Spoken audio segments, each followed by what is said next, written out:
For today's video, I am going to introduce and explain to you the different parts of an explicit lesson plan.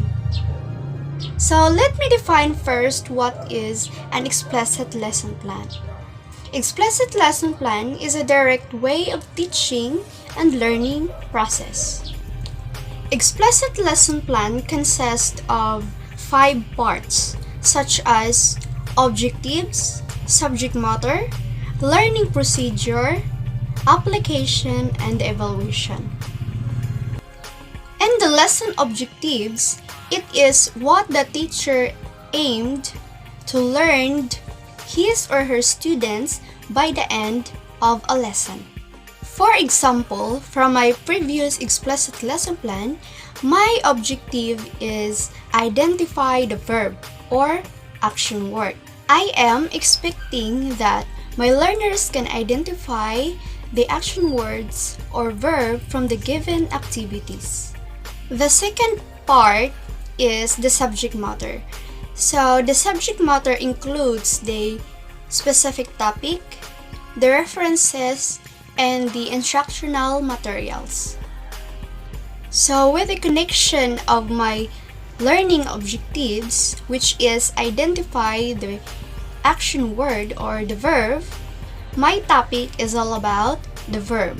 About the reference, it is a source or reference of your topic that you are going to discuss with your learners. And for the instructional materials, it is the materials needed by the teacher in teaching. For example, the flashcards, the diagram, the pictures, and etc. The third part of an explicit lesson plan is the teaching procedure. So the teaching procedure includes the review, motivation, developmental activities, generalization, analysis, and abstraction. In the phase of review, the teacher will examine the learner's knowledge about the past lesson through asking some questions, short quiz, and a bit of discussion.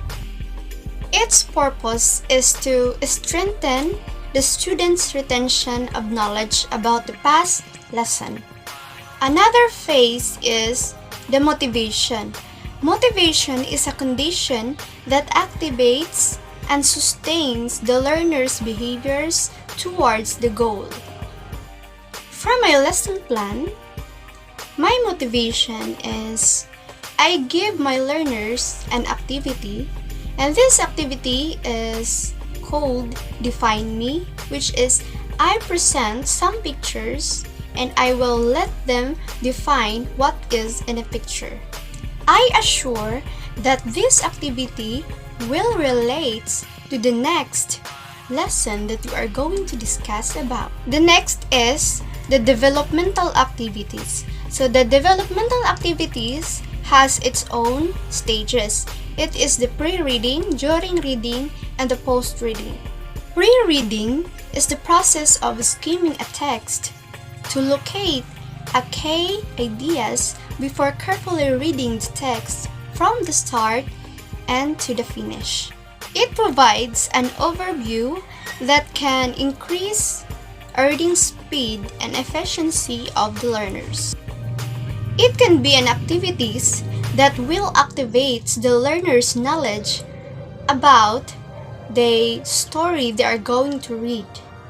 And during reading, it is the reading of the entire text or the reading of the whole story. Its purpose is to increase the student's understanding about the text. It enables the teacher to check if the students really understand what they are reading. The third and the last phase of the developmental activities is the post-reading. The post-reading is the strategy that gives learners a way to reflect, summarize, and question what they have just read. The purpose of the post-reading is to check the accurate comprehension of a text. Next is the generalization. So in the generalization, this is the discussion of the certain topic, which is the teacher will connect the given activities to a certain topic or lesson, in where the teacher will explain precisely to the students what is the lesson all about. And the last is the analysis and abstraction. So in the analysis and abstraction, it is the teacher helping his or her students to analyze the whole concept of the discussion, in which the teacher will go back to the given activities and he or she will going to connect the ideas to the topics he discussed about. This is where the students can really understand what is the topic all about, in which they already can visualize the concept of the lesson. The fourth part of an explicit lesson plan is the application. The application is a form of a performance which the students will perform with the connection to their real life situation. And the last part of the explicit lesson plan is the evaluation. In evaluation, it is to evaluate the learner's knowledge about the entire lesson through a short quiz, test items, and another form of evaluation.